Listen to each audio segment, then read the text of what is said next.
Bab 451, Dadu telah dilempar, bagian 1. Nama, bereinkarnasi dengan sistem terkuat penulis. Plus mematikan mengatur ulang. Dia melakukan apa? Connor menghantamkan tinjunya ke meja sambil menatap seekor monyet beo dengan mata merah.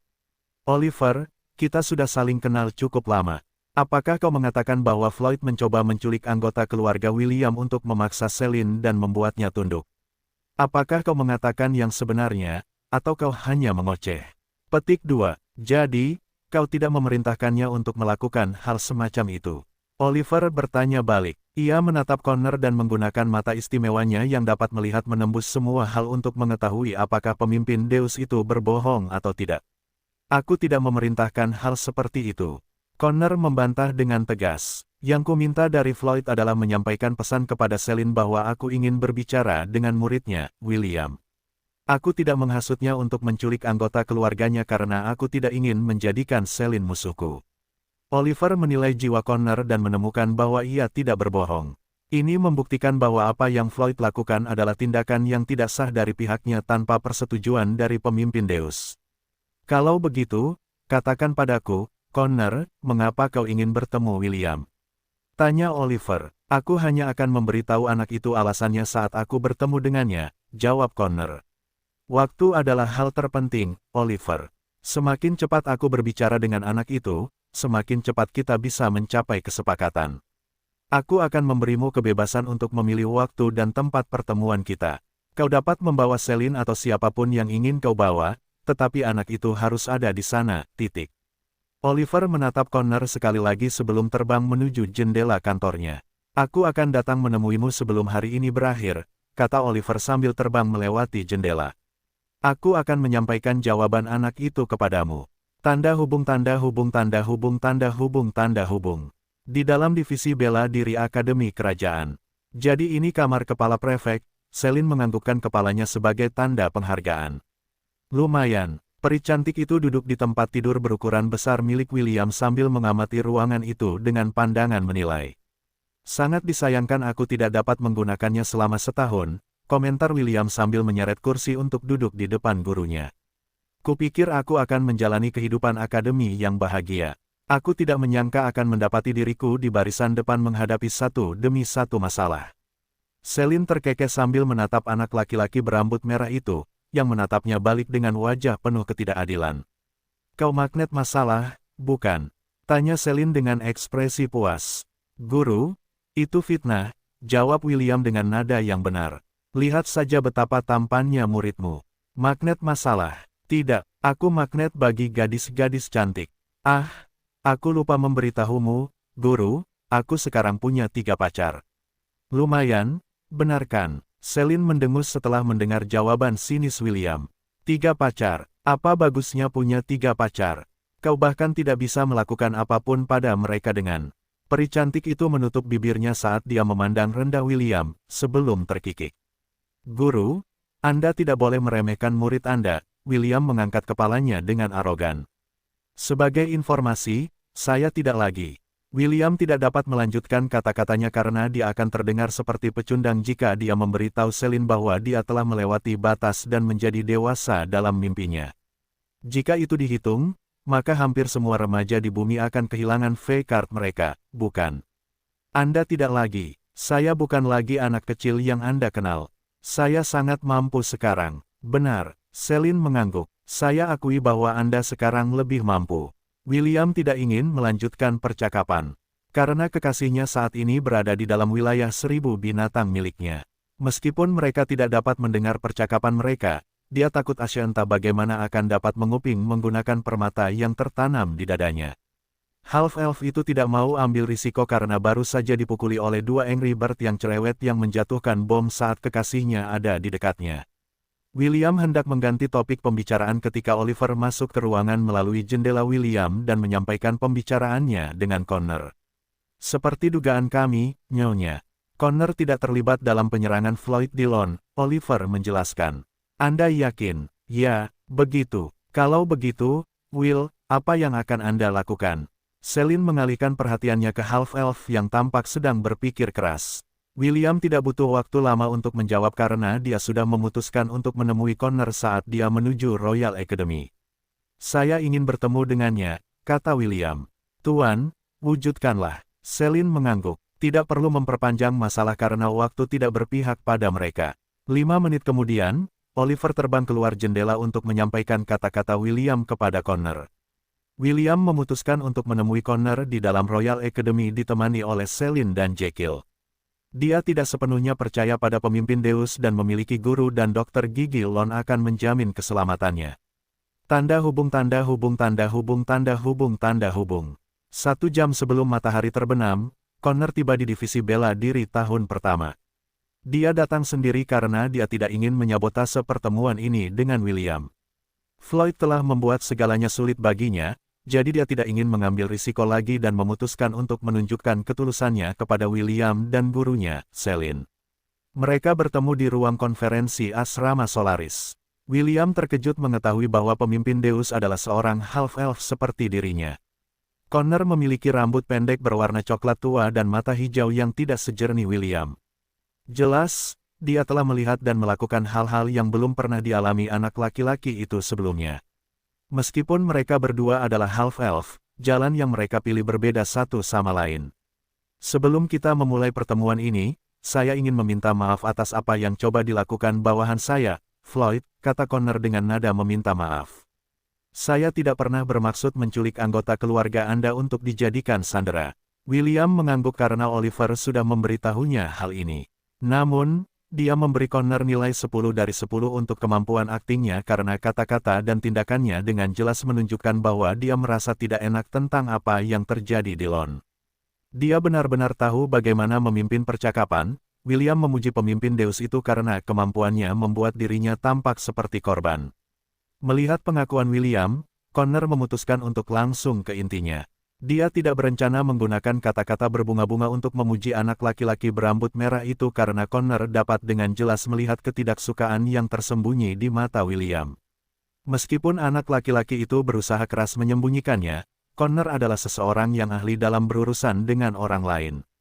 Dia bisa membaca bahasa tubuh orang lain. Connor tahu kapan harus maju dan kapan harus mundur, yang membuatnya mendapatkan peran kepemimpinan untuk cabang Deus di benua selatan. Saat ini, mereka sedang berada di meja perundingan. Pemimpin Deus ingin mengukur karakter William untuk melihat apakah dia akan menjadi sekutu atau tidak. Jika negosiasi ini gagal, dia akan menghubungi Putri Sidoni lagi dan mencoba menegosiasikan persyaratan lain. Dia tidak percaya sejenak bahwa dia akan kalah dalam pertarungan kecerdasan melawan seorang anak laki-laki yang belum mencapai usia dewasa. Connor akan membuka kartunya satu persatu dan memastikan bahwa William mengerti bahwa satu-satunya kesempatannya untuk bertahan hidup adalah bekerja sama dengannya untuk menghadapi ancaman saat ini yang mereka hadapi. Alasan mengapa aku ingin bertemu denganmu adalah karena 2 penyerbu asing yang sekarang berada tepat di luar perbatasan kerajaan Helan, kata Connor. Tergantung pada hasil diskusi kita, organisasi kita dapat memilih untuk meninggalkan kerajaan Helan dan bergabung dengan salah satu kekuatan ini. Wajah William tetap tenang bahkan setelah mendengar ancaman terselubung Connor. Celine telah meramalkan hasil ini, jadi dia telah memperingatkan William sebelumnya bahwa pemimpin Deus mungkin akan meninggalkan kapal jika keadaan tidak menguntungkan mereka. Celine dan William sama-sama setuju bahwa hanya ada satu kekuatan yang akan menerima organisasi di jajaran mereka dan itu tidak lain adalah. Jadi, kau berencana untuk pergi ke Kekaisaran Kreator, komentar William.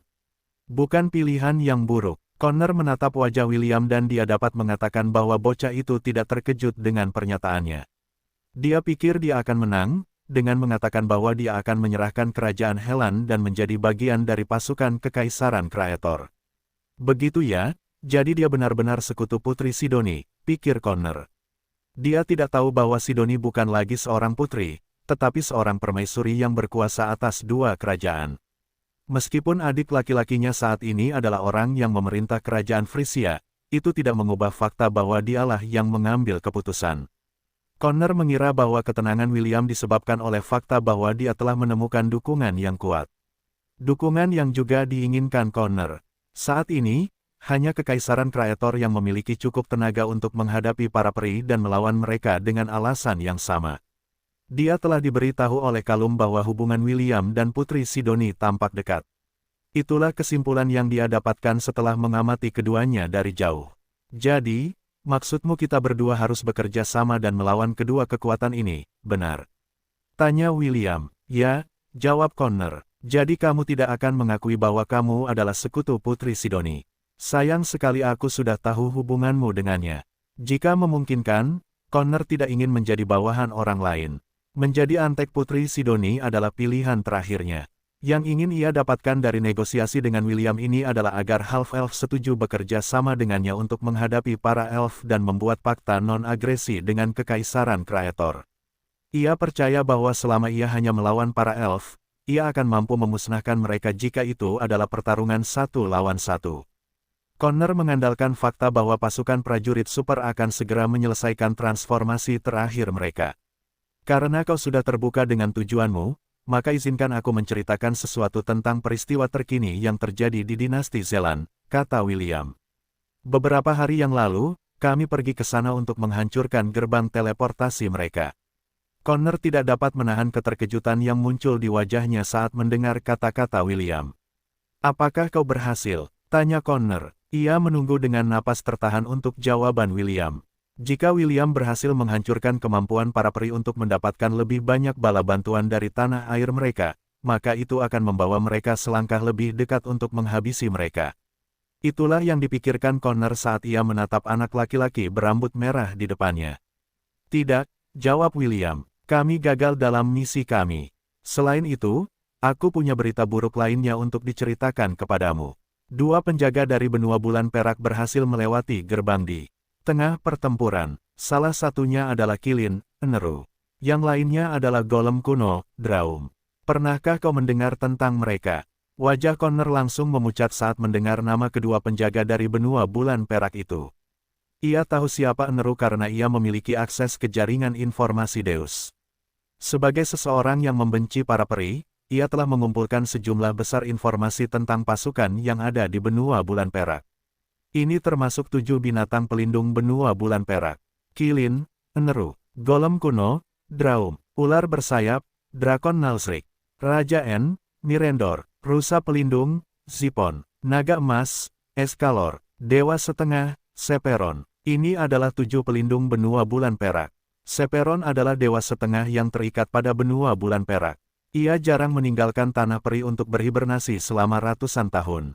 Golem kuno, Draum, adalah makhluk terkuat kedua di antara 7 pelindung. Meskipun tingginya hanya 2 meter, tidak ada yang berani meremehkan kekuatannya karena ia adalah golem yang bahkan dapat melawan dewa setengah. Wah, kau bercanda atau apa? Tanya Connor tak percaya. Apa kau mengatakan padaku bahwa Draum sudah berada di dinasti Zelan? Selin, muridmu benar-benar tahu cara membuat lelucon. Connor mengalihkan perhatiannya ke peri cantik yang duduk di samping William.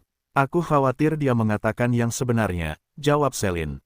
Aku ada di sana saat Draum muncul. Kami nyaris lolos dengan nyawa kami dalam satu konfrontasi dengannya. Connor mengusap wajahnya untuk menenangkan sarafnya. Sekarang setelah Selin memastikan bahwa golem kuno memang ada di benua selatan, dia merasa melarikan diri adalah tindakan terbaiknya. Tidak peduli berapa banyak prajurit super yang dimiliki organisasi. Melawan Draum, para prajurit yang hampir abadi ini seperti telur yang dilempar ke batu besar. Jadi, apa yang akan kau lakukan sekarang?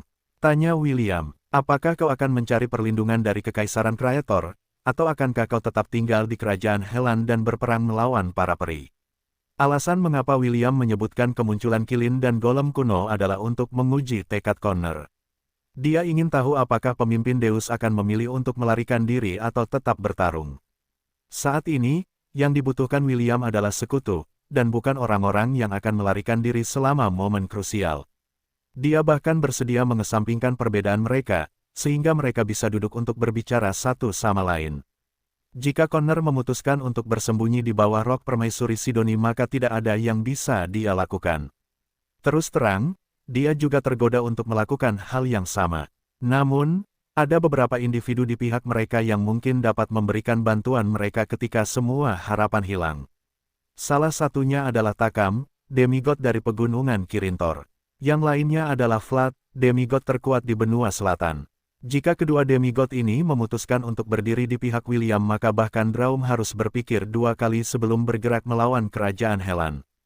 Jekyll sudah mengatakan kepadanya secara langsung bahwa William tidak boleh menaruh harapannya pada Vlad karena ayahnya tidak peduli dengan nasib kerajaan Helan. Satu-satunya hal yang ia pedulikan adalah James. Ketika William bertanya kepada Jekyll apakah Vlad akan membantunya jika ia pergi ke medan perang sambil membawa patung James sebagai perisai, Dr. Gigilon tertawa terbahak-bahak sebelum memberitahu William bahwa itu adalah ide yang cemerlang. Namun, Jekyll dengan tegas mengatakan kepadanya bahwa Vlad pasti akan menendang pantat William, mengirim bocah itu ke stratosfer jika ia melakukannya. Sama seperti skala terbalik William adalah keluarganya, skala terbalik Vlad adalah James. Mengacaukan seorang demigod adalah hal yang sangat bodoh untuk dilakukan. Setelah mendengar pernyataan Jekyll, William membatalkan ide menggunakan kakeknya untuk menghasut demigod agar membantunya melawan para peri. Jika James dapat mendengar rencana William, ia mungkin akan memukul bocah itu dengan keras karena menggunakan tulang-tulang tuanya sebagai perisai untuk melawan musuh-musuhnya. William menatap Connor dan menunggu jawabannya.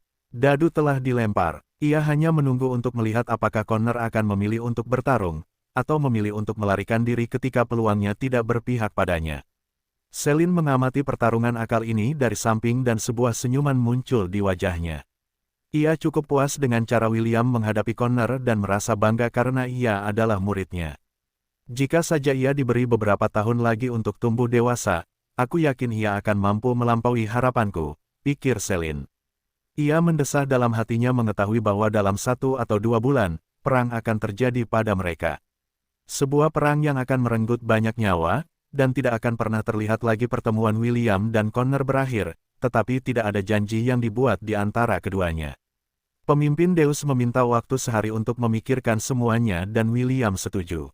Pembicaraan mereka akan dilanjutkan pada siang hari berikutnya di ruang konferensi yang sama di asrama Solaris. 1 jam setelah Connor meninggalkan Akademi Kerajaan, William menunjukkan beberapa rahasianya kepada Celine, dan rahasia itu tidak lain adalah domain 1000 binatang dan ruang bawah tanah Atlantis. William memasang ekspresi puas di wajahnya saat melihat ekspresi Celine yang biasanya tenang hancur setelah melihat domain dan ruang bawah tanah yang tersedia untuknya. Bagaimana? Tanya Celine sambil menatap William. Tatapannya begitu tajam sehingga William merasa bahwa peri cantik itu sedang melawan keinginan untuk membedahnya, untuk melihat rahasia lain apa yang disembunyikannya darinya. Tuan, bukankah sudah jelas? Jawab William sambil mengangkat dagunya dengan arogan. Itu karena aku sangat tampan, dan sangat mengagumkan, sehingga aku selalu mendapatkan pertemuan yang bermanfaat. Jangan heran jika aku tiba-tiba memperoleh artefak atau senjata ilahi di masa depan. Tepat saat William sedang membanggakan diri, seekor terenggiling berwarna pelangi berjalan melewatinya. Pandangan Celine langsung tertuju pada makhluk menggemaskan dan unik yang telah bertarung di sampingnya di gua bawah tanah. Aku mau ini, kata Celine sambil mengambil sang demigod yang sedang mengurus urusannya sendiri. Kasogonaga melotot ke arah elf cantik di depannya dengan jengkel. Satu-satunya alasan mengapa ia tidak menyerang Celine adalah karena ia adalah Master William. Jika elf lain yang mengambilnya, ia pasti sudah menggulung menjadi bola dan menghantam wajah mereka tanpa menunjukkan sedikit pun belas kasihan. Lepaskan aku, wanita, teriak Kasogonaga. Aku seorang demigod. Beraninya kau memperlakukanku seperti mainan. Mata Celine berbinar ketika mendengar bahwa terenggiling yang menggemaskan itu adalah seorang demigod. Ia mengira Kasogonaga hanyalah binatang langka yang diambil William di sepanjang jalan. Kau seorang demigod, ya, sekarang, lepaskan aku, wanita. Celine menatap William dengan ekspresi serius. Bahkan tanpa berkata apa-apa, half-elf itu bisa mengerti apa yang tuannya coba katakan kepadanya. Maaf, Tuan, kata William sambil menggelengkan kepalanya. Kasogonaga bukan hewan peliharaan. Dia juga bukan bawahanku. Dia tamu istimewaku. Benar sekali, kata Kasogonaga sambil menggeliat-geliat untuk menjauh dari Celine yang mencengkeramnya dengan kuat. Hei, lepaskan aku. Celine mendecak lidahnya sambil dengan enggan meletakkan terenggiling berwarna pelangi itu ke tanah. Kasogonaga menatapnya dengan penuh kebencian sebelum berjalan pergi untuk bergabung dengan yang lain dalam membersihkan lantai 22 Atlantis Dungeon. Monster Dungeon yang berada di lantai ini terdiri dari para naga. Mereka adalah hibrida ular yang mirip dengan manusia setengah. Semuanya adalah monster kelas C rendah dan terbukti menjadi tantangan yang layak bagi sebagian besar anggota kawanan dan Legiun William. Skadres, elang darah, menjerit sekuat tenaga saat turun dari langit. Ia melepaskan bilah angin merah ke arah naga yang dilawannya, mengirisnya berkeping-keping. Naga itu tidak dapat memberikan banyak perlawanan karena pangkat elang darah sekarang adalah kelas B menengah. Skadres mendarat di tanah dan dengan senang hati memakan mangsanya. Itu adalah binatang yang mirip dengan wyvern darah yang mampu memperkuat dirinya sendiri, dan mendapatkan kemampuan baru dengan memakan monster. William melirik elang darah di kejauhan. Jika dia memiliki lebih banyak poin dewa, dia akan membeli lebih banyak pohon Hyperion dan membuat pasukan elang darah yang akan berfungsi sebagai unit udara elit William. Selin sangat tertarik dengan domain 1000 binatang dan penjara bawah tanah Atlantis. Karena itu, dia dengan tegas memberitahu William bahwa dia akan tinggal di vilanya untuk sementara waktu. William hendak menyetujuinya ketika tiba-tiba ia teringat bahwa villa miliknya kini menjadi sarang cinta pribadinya. Ia akan menghabiskan malam di sana bersama para kekasihnya, dan akan canggung jika Selin melakukan beberapa eksperimen di dalamnya. Karena itu, ia segera meminta sistem untuk membeli tempat tinggal yang luas dengan laboratorium sementara di dalamnya untuk Selin. Tanda hubung tanda hubung tanda hubung tanda hubung. Poin dewa, 642. Tanda hubung tanda hubung tanda hubung tanda hubung tanda hubung. Sistem membeli tempat tinggal dengan laboratorium internal seharga 50 poin dewa dan meletakkannya di dekat villa. Tempat itu cukup dekat bagi Selin untuk mengunjungi William, tetapi cukup jauh untuk memberi mereka berdua privasi. Selin terkejut ketika ia melihat tempat tinggal yang tidak ada di sana ketika ia menjelajahi wilayah 1000 binatang bersama William. Ia mengamati muridnya, yang menatapnya dengan ekspresi, "Aku sangat mengagumkan," dan memutuskan untuk tidak menanyakan apapun kepadanya. Peri cantik itu memiliki banyak rahasianya sendiri, jadi ia tidak akan memaksa William untuk menceritakan hal-hal yang tidak ingin diceritakannya. "Terima kasih untuk tempat tinggal yang nyaman ini," kata Selin sambil tersenyum. "Aku akan tinggal bersamamu untuk sementara waktu karena aku tidak punya kegiatan apapun di Lon. Sebagai balasannya, aku akan membantu membersihkan Atlantis Dungeon dan menggunakan bagian tubuh monster dalam eksperimenku." "Terima kasih, Master," jawab William. "Kehadiranmu di sini akan membuatku tenang." William cukup senang karena Selin memilih untuk tinggal bersamanya untuk sementara waktu. Kehadirannya akan sangat membantu saat pekerjaan membersihkan Dungeon berlanjut. Itu juga akan memberinya kesempatan untuk menanyakan beberapa hal kepadanya tentang alkimia. Selin suka melakukan penelitian dan bereksperimen pada berbagai hal, yang saat ini sedang dilakukan William. Ia berharap bahwa dengan kebijaksanaan gurunya, ia akan mampu membuat hal-hal yang tidak dapat ia buat seperti asam kuat yang cukup kuat untuk melelehkan baju besi yang terbuat dari logam mulia. William berpisah dengan Selin untuk sementara waktu karena ada beberapa hal yang perlu ia tangani juga. Tanda hubung tanda hubung tanda hubung tanda hubung. Poin Dungeon, 158.865. Tanda hubung tanda hubung tanda hubung tanda hubung.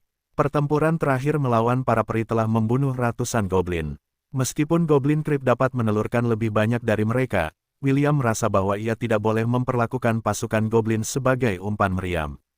Saat ini, pemimpin pasukan goblin tidak lain adalah dokter penyihir Hobgoblin yang dijuluki William sebagai Xerxes. Asistennya adalah kepala suku Hobgoblin yang dipanggil William sebagai Rex. Bersama-sama, mereka adalah dua pemimpin yang memimpin para goblin untuk bertempur. William telah mengubah Goblin Crypt dan menghentikan produksi goblin tingkat rendah. Dia menggantinya dengan goblin yang lebih kuat yang akan menjadi bagian utama pasukannya. William juga telah meningkatkan jumlah untuk pemburu Hobgoblin, prajurit Hobgoblin, berserker Hobgoblin, pemimpin Hobgoblin, dukun Hobgoblin. Dia membeli lebih banyak lantai dan menempatkan penjara yang menahan para elf di lantai 45. William terkejut ketika dia mengetahui bahwa dia telah mendapatkan banyak poin setelah membunuh banyak elven prodigis dalam pertempuran untuk menghancurkan gerbang teleportasi. Ini memungkinkan half-elf untuk menambahkan lebih banyak lantai ke Goblin Crypt dan memberinya peningkatan khusus lainnya. Awalnya, lantai 31 dan di atasnya hanya memunculkan Danderos Goblin Docks. Sekarang, William mengubah pengaturan Dungeon dan membuat lantai baru memunculkan Scavenger Goblin Docks. Ini adalah bentuk evolusi dari Danderos Goblin Dog, dan merupakan monster kelas B, rendah, yang kuat yang sekarang akan berfungsi sebagai tunggangan pasukan goblinnya. William meningkatkan laju produksi mereka untuk memastikan bahwa setiap anggota Goblin Army akan memiliki tunggangan mereka sendiri. Meskipun ia telah mempersiapkan diri untuk kekalahan dalam perang ini, ia tidak akan membiarkan Goblin Army-nya menjadi umpan meriam.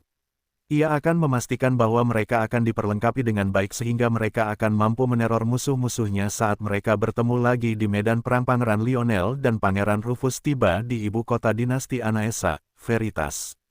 Keduanya berpakaian sesuai dengan pangkat mereka karena Connor tidak ingin memberi kesan buruk pada permaisuri Sidoni. Para prajurit muda dari Kekaisaran Kraetor mengawal kedua pangeran ke ruang tahta untuk bertemu dengan permaisuri muda yang memiliki komando penuh atas pasukan mereka. Pangeran Lionel berjalan di lorong-lorong istana yang lebar dengan penuh harap. Awalnya, ia berpikir bahwa organisasi akhirnya memutuskan untuk menyingkirkannya, tetapi ia merasa lega ketika diberitahu bahwa ia akan dikirim sebagai sandera kepada penguasa dinasti Anaesa saat ini, Putri Sidoni. Aku tahu bahwa Putri peduli padaku, pikir Pangeran Lionel sambil berjalan dengan langkah yang bersemangat. Mungkin ia akhirnya mengerti bahwa akulah satu-satunya pria yang dapat menandingi kecerdasan dan kecantikannya. Berjalan di belakangnya adalah Pangeran Rufus yang memiliki ekspresi serius di wajahnya. Tidak seperti kakak laki-lakinya yang tergila-gila pada Putri, pangeran kedua dari dinasti Helan hanya merasa takut. Ia merasa jauh lebih aman tinggal di dalam sel di salah satu penjara Deus, daripada harus bertemu dengan wanita muda tercantik di benua itu. Pangeran Rufus sudah tahu tentang kekuatan mantra permaisuri Sidoni. Karena dialah yang dipuja oleh kakak laki-lakinya, pangeran kedua juga telah mengumpulkan informasi tentangnya. Mereka berdua adalah rival yang memperebutkan tahta. Wajar saja jika mengetahui kelemahan lawan. Bagi Pangeran Rufus, bertemu permaisuri Sidoni sama saja dengan berjalan ke tiang gantungan untuk dieksekusi. Begitu dia tersihir, dia tidak akan lagi memiliki keinginan sendiri dan hanya akan mengikuti semua perintah permaisuri Sidoni. Apapun yang terjadi, aku tidak akan melakukan kontak mata. Pangeran Rufus bersumpah dalam hatinya. Aku tidak peduli jika saudara laki-lakiku yang bodoh ini menjadi boneka yang tidak punya pikiran. Aku tetap ingin melihat Rebecca. Aku menolak tersihir. Ketika dua pintu besar ruang tahta dibuka, Pangeran Lionel langsung melihat wanita impiannya. Permaisuri Sidoni duduk di singgasana emas dan menatap putra mahkota dengan senyum manis di wajahnya. Ia bahkan memberi isyarat agar pangeran berjalan maju, sehingga ia bisa melihatnya lebih jelas. Pangeran Lionel tidak membutuhkan seseorang untuk memberitahunya apa yang harus dilakukan. Ia berjalan ke arah permaisuri dengan percaya diri dan membalas senyumnya dengan senyumannya sendiri. Pangeran Rufus, di sisi lain, menundukkan kepalanya dan menatap lantai seolah-olah hidupnya bergantung padanya. Salah satu pengawal yang mengawal kedua pangeran mendorong Pangeran Rufus di punggungnya agar ia berjalan maju. Mengetahui bahwa ia tidak punya pilihan selain menurut, Rufus melangkah maju dengan langkah yang teratur. Ia hanya berhenti ketika pengawal menyuruhnya berhenti, di mana ia dan Pangeran Lionel dipaksa berlutut di depan permaisuri mereka. Sudah lama, Pangeran Lionel, kata permaisuri Sidoni dengan nada selembut sutra. Saya berdoa semoga Anda baik-baik saja sejak terakhir kali kita bertemu. Senyum Pangeran Lionel melebar. Saya khawatir tidak semuanya berjalan baik setelah kita berdua berpisah, Putri Sidoni. Begitulah permaisuri Sidoni bagi Anda. Komentar Pangeran Jason dari samping. Pangeran Jason tidak menyukai ekspresi menjilat di wajah Pangeran Lionel karena dia secara terang-terangan menunjukkan kekagumannya kepada permaisuri yang telah dia akui sebagai miliknya di dalam hatinya. Tentu saja, Pangeran Lionel mengangguk meminta maaf. Maafkan saya atas kekasaran saya, permaisuri Sidoni. Saya salah karena menyapa Anda dengan tidak pantas. Anda dimaafkan, Pangeran Lionel, jawab permaisuri Sidoni sambil matanya bersinar dengan kekuatan. Apakah Anda ingat perintah yang Anda berikan kepada anggota Deus di benteng Ravenlord? Bagaimana mungkin saya bisa lupa? Pangeran Lionel menatap permaisuri muda itu dengan tatapan penuh kasih. Aku meminta mereka untuk menangkapmu dan membawamu ke kamarku, sehingga aku bisa menghujanimu dengan cintaku. Putra mahkota kerajaan Helan telah sepenuhnya terpesona dan dia tidak bisa berbohong bahkan jika dia ingin. Bajingan! Seru Pangeran Jason dengan marah saat dia menghunus pedangnya dari sarungnya. Aku akan mengakhiri hidupmu yang kotor. Pangeran Jason hendak memenggal kepala Pangeran Lionel ketika sebuah kata menghentikannya. Tunggu, perintah Permaisuri Sidoni mengandung sedikit keilahiannya, yang membuat hati Pangeran Jason bergetar, memaksanya untuk menghentikan serangannya. Kau ingin menghujaniku dengan cintamu? Tanya Permaisuri Sidoni. Pangeran Lionel mengangguk saat dia merasakan tali hatinya dipetik satu persatu oleh suaranya yang sensual. Aku selalu ingin kau menjadi istriku. Selama bertahun-tahun, aku telah menunggu. Sejak aku menyelamatkanmu selama ekspedisi perburuan itu, hatiku menjadi milikmu, dan hanya milikmu. Suara Pangeran Lionel begitu penuh dengan perasaan dan gairah yang meluap-luap sehingga orang-orang di dalam ruang takhta menatapnya dengan berbagai ekspresi. Beberapa mengaguminya, beberapa membencinya, sementara beberapa mengasihaninya. Para pemuda dan pemudi ini juga telah jatuh cinta pada permaisuri muda dan mereka memperlakukan satu sama lain sebagai saingan cinta. Melihat pangeran secara terbuka mengakui cintanya, yang telah berlangsung selama bertahun-tahun, membuat mereka merasa iri. Begitu, mata Permaisuri Sidoni kembali normal saat dia menatap putra mahkota dengan geli.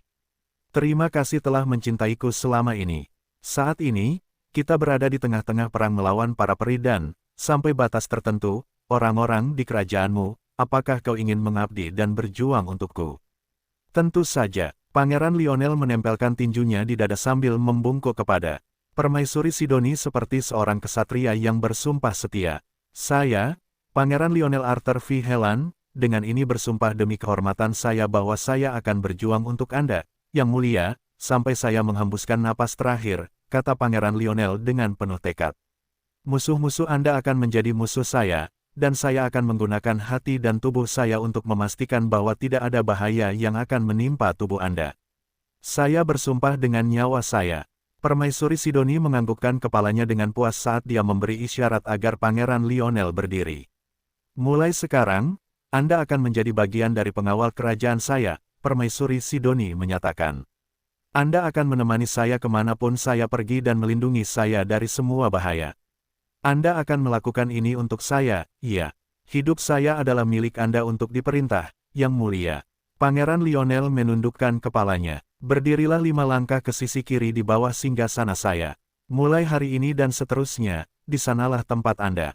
Ya, Yang Mulia. Pangeran Lionel berjalan menuju posisi yang telah ditentukan sambil tersenyum. Beberapa pemuda dan pemudi lainnya berdiri di sepanjang anak tangga yang menuju singgasana Permaisuri Sidoni. Berdiri di sisi kanan singgasananya adalah Archmage dari Kerajaan Kreator. Sementara 2 SWAT Saint berdiri di belakang singgasananya. Di sebelah kirinya berdiri Priscilla. Dia adalah pengikut setia Permaisuri Sidoni dan salah satu penasihatnya yang paling terpercaya. Pangeran Jason, di sisi lain, berdiri agak jauh untuk mencegah dirinya terlalu terpengaruh oleh pesona Permaisuri Sidoni. Setelah Pangeran Lionel berdiri di tempatnya, Permaisuri muda itu mengalihkan perhatiannya ke pangeran kedua kerajaan Helan yang menundukkan kepalanya dan menatap lantai. Pangeran Rufus, apakah Anda ingin mendapatkan kembali kebebasan Anda? Permaisuri Sidoni bertanya. Suaranya yang lembut namun menggoda membuat hati Pangeran Rufus bergetar. Bahkan tanpa melihatnya, jantungku tidak bisa berhenti berdetak kencang di dalam dadaku, pikir Pangeran Rufus dengan khawatir saat butiran keringat mulai muncul di dahinya. Yang Mulia, saya ingin mendapatkan kembali kebebasan saya, jawab Pangeran Rufus. Kami berdua tidak memiliki dendam satu sama lain dan saya berdoa agar Anda menunjukkan belas kasihan kepada saya. Permaisuri Sidoni meletakkan pipi kanannya di atas telapak tangannya. Sejujurnya, dia tidak tahu apa yang harus dilakukan dengan pangeran kedua kerajaan Helan. Tidak seperti putra mahkota, Pangeran Rufus sangat sopan padanya saat dia menjadi tamu di kerajaan mereka. Selain itu, dia entah bagaimana bisa tahu bahwa pangeran sudah memiliki seseorang di hatinya. Sebagai seseorang yang mengejar makna cinta, Permaisuri Sidoni merasa bahwa dia tidak boleh mengutak-atik perasaan Pangeran Rufus dan memberinya amnesti. Bahkan Morgana, yang biasanya haus untuk mengubah semua orang menjadi budak, tetap diam dalam minscape mereka bersama. Separuh dari Permaisuri Sidoni memberikan persetujuan diam-diamnya terhadap apapun yang dia putuskan untuk dilakukan terhadap pangeran kedua. Saat ini, benua selatan sedang dilanda bahaya, kata Permaisuri Sidoni setelah mempertimbangkan dengan saksama. Anda akan tetap di sini sebagai tamu saya dan akan diperlakukan sesuai dengan pangkat dan kedudukan Anda. Mulai hari ini dan seterusnya, Anda akan tinggal di sayap kiri istana kerajaan. Anda juga akan diberikan seorang pembantu dan seorang pelayan untuk mengurus kebutuhan sehari-hari Anda. Pangeran Rufus menghela napas lega dalam hatinya karena dia tahu bahwa permaisuri telah memutuskan untuk mengampuni dia. Terima kasih, Yang Mulia, atas belas kasihan dan kemurahan hati Anda, jawab Pangeran Rufus. Saya berjanji untuk mematuhi keinginan Anda dan tinggal di tempat saya. Di masa depan, jika takdir mengizinkan, saya bersumpah demi hidup saya untuk membalas kebaikan ini. Bagus, semoga Anda menepati janji Anda, Pangeran Rufus. Saya akan melakukannya, Yang Mulia. Permaisuri Sidoni memberi isyarat kepada para pengawal untuk mengawal pangeran kedua ke tempat tinggalnya yang baru. Baru setelah dua pintu besar ruang singgasana tertutup di belakangnya, Pangeran Rufus menghela napas lega dalam hatinya. Saudaraku, wanita yang kau pilih adalah orang yang menakutkan. Tubuh Pangeran Rufus tanpa sadar menggigil saat dia dituntun menuju sayap kiri istana kerajaan. Pangeran kedua kerajaan Helan tahu bahwa nasib kakak laki-lakinya sekarang sudah ditentukan. Meskipun tidak ada cinta di antara mereka sebagai saudara, dia masih merasakan sedikit belas kasihan terhadap saudaranya yang telah melakukan segala daya untuk mengklaim tahta kerajaan Helan. Sekarang, dia bukan lagi kandidat untuk menjadi raja. Dia sekarang adalah seorang budak yang telah kehilangan kebebasannya. Seorang budak yang mirip dengan seekor anjing, yang satu-satunya keinginannya adalah menjilati kaki tuannya.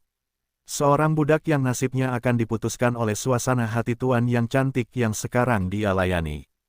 Pangeran Rufus mengucapkan doa hening dalam hatinya saat ketenangannya kembali. Dia berdoa agar jika permaisuri Sidoni memutuskan untuk mengakhiri hidup saudaranya, itu akan menjadi kematian yang cepat, dan bukan yang lambat, dan menyakitkan. Connor menatap peta benua selatan yang terpampang di dinding kantornya.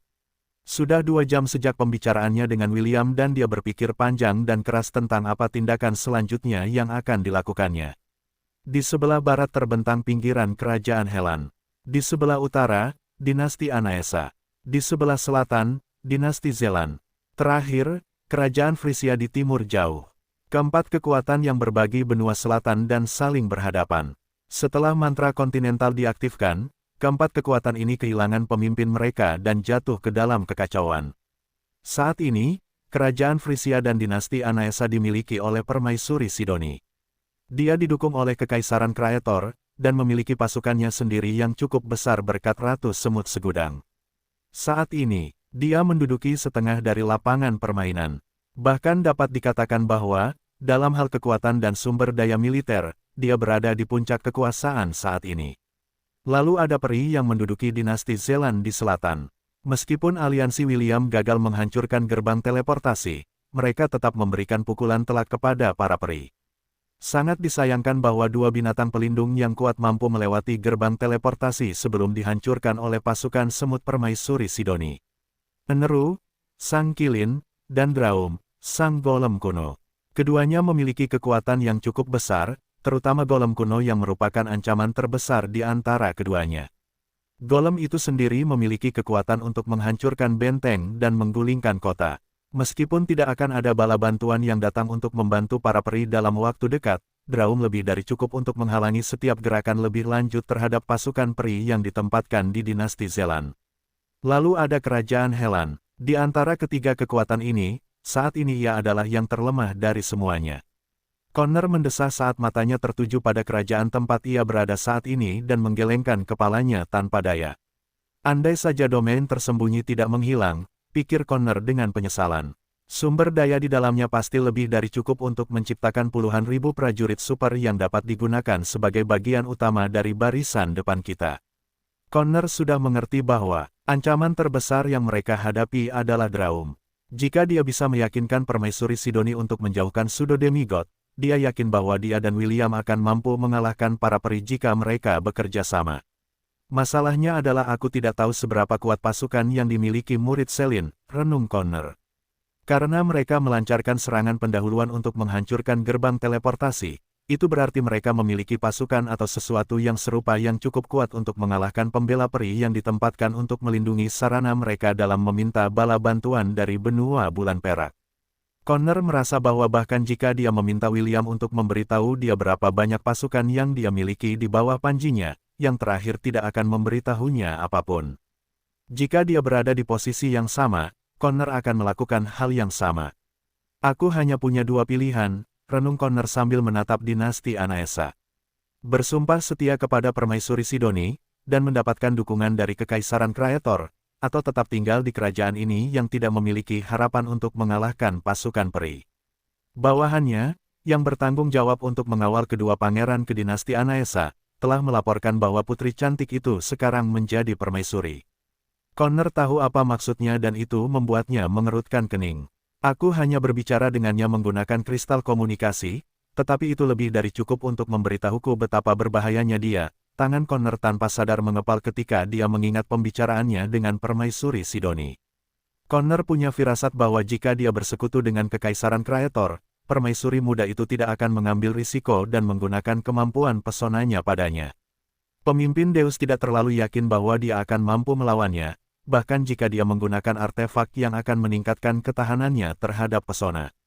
Connor tertawa kecut sambil mengusap dahinya dengan tangannya. Jika dipikir-pikir, apa pilihan lain yang kumiliki? Connor menggertakkan giginya saat tatapannya tertuju pada tanah kerajaan Helan. Setelah mengatur pikirannya, pemimpin Deus mengaktifkan cincin di jarinya dan menyampaikan perintahnya kepada tangan kanannya Kalum. Sekarang setelah dia membuat keputusan, dia akan melaksanakannya apapun hasilnya. Tanda hubung tanda hubung tanda hubung tanda hubung tanda hubung. William fokus mengendalikan api pemurnian saat bahan-bahan di dalam kuali yin yang miliknya menyatu. Meskipun ia tampak tenang di permukaan, ia juga merasa cemas tentang keputusan Connor. Ia tidak pernah menyangka akan tiba saatnya ia terpaksa mengesampingkan perbedaannya dengan The Organization dan bekerja sama untuk mencapai tujuan bersama. Agar tidak larut dalam kecemasan ini, ia memutuskan untuk meningkatkan level kelas pekerjaan alkemisnya dengan meramu bom asam untuk Brigade Udara Rainbow Bird miliknya. Untuk saat ini, ia hanya mampu menciptakan asam yang cukup kuat untuk melelehkan baja bertulang. Jauh dari apa yang dibayangkannya, tetapi William tahu bahwa itu tidak dapat dihindari. Dia hanyalah seorang amatir yang melemparkan benda-benda ke dinding untuk melihat apa yang menempel di tempatnya. 2 menit kemudian, kuali yin yang bersinar yang menunjukkan bahwa proses pembuatan telah berhasil. Kurang dari poin pengalaman yang diperoleh, 5.000 lebih besar dari. William menyeka keringat di dahinya menggunakan punggung tangannya, sebelum menyedot asam yang baru dibuat ke dalam botol-botol kecil yang nantinya akan dibagikannya kepada burung-burung pemarah. Burung-burung berwarna pelangi itu saat ini membantu pasukannya membersihkan penjara bawah tanah Atlantis. Kekasih-kekasihnya juga berada di penjara bawah tanah karena mereka tidak ingin mengganggu William saat dia membuat sesuatu sendiri. William baru saja menyegel botol asam terakhir. Ketika pintu kamarnya tiba-tiba terbuka, Celine melihat muridnya yang acak-acakan dan botol-botol asam yang tersusun rapi di lantai di sampingnya. Dia mengendus dan hidungnya langsung berkerut saat dia mendeteksi bau asam yang busuk di udara. "Aku tidak tahu kalau kau juga menguasai alkimia," kata Celine sambil menyilangkan tangan di dada. "Apakah ini salah satu job kelas yang pernah kau ceritakan padaku di masa lalu?" William mengangguk sambil meletakkan semua botol asam di dalam cincin penaklukannya.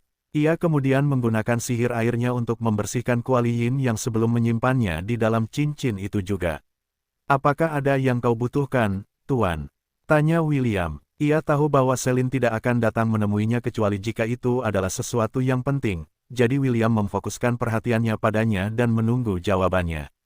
"Connor menghubungiku beberapa menit yang lalu untuk memberitahuku bahwa ia ingin berbicara denganmu. Kurasa ia sudah membuat keputusan." "Begitu. Ngomong-ngomong, Tuan, jam berapa sekarang?" William terlalu sibuk dengan eksperimennya untuk memeriksa waktu, tetapi ia yakin belum sehari berlalu sejak ia bertemu dengan pemimpin Deus. "Jam baru saja menunjukkan tengah malam," jawab Celine. Connor adalah seseorang yang tidak ingin membuang waktu setelah dia membuat keputusan. "Mandilah dulu sebelum bertemu dengannya. Kita tidak ingin calon sekutu kita berubah pikiran karena keadaanmu yang acak-acakan." Celine menyeringai sebelum meninggalkan ruangan. Meskipun dia tidak yakin 100%, dia punya firasat bahwa Connor akan menyetujui gencatan senjata sementara dan bergabung dengan aliansi mereka. William memperhatikan tuannya pergi sebelum dia menghela napas lega. Dia berharap Connor tidak akan menunggu sampai pagi sebelum membuat keputusan, dan tampaknya dia telah membaca pria itu dengan benar.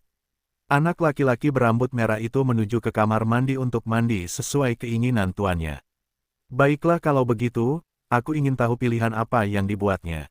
Pikir William sambil memutar kenop pancuran, membiarkan air dingin membasahi tubuhnya. Bukan hanya Connor yang berada di persimpangan jalan, William juga ada di sana. Jika Connor memutuskan untuk bersekutu dengannya, maka dia tidak punya pilihan lain, selain menyingkirkan kondisi Titanic Trollhound, yang bertekad membalas dendam terhadap pria bernama Floyd yang bertanggung jawab atas mutasinya.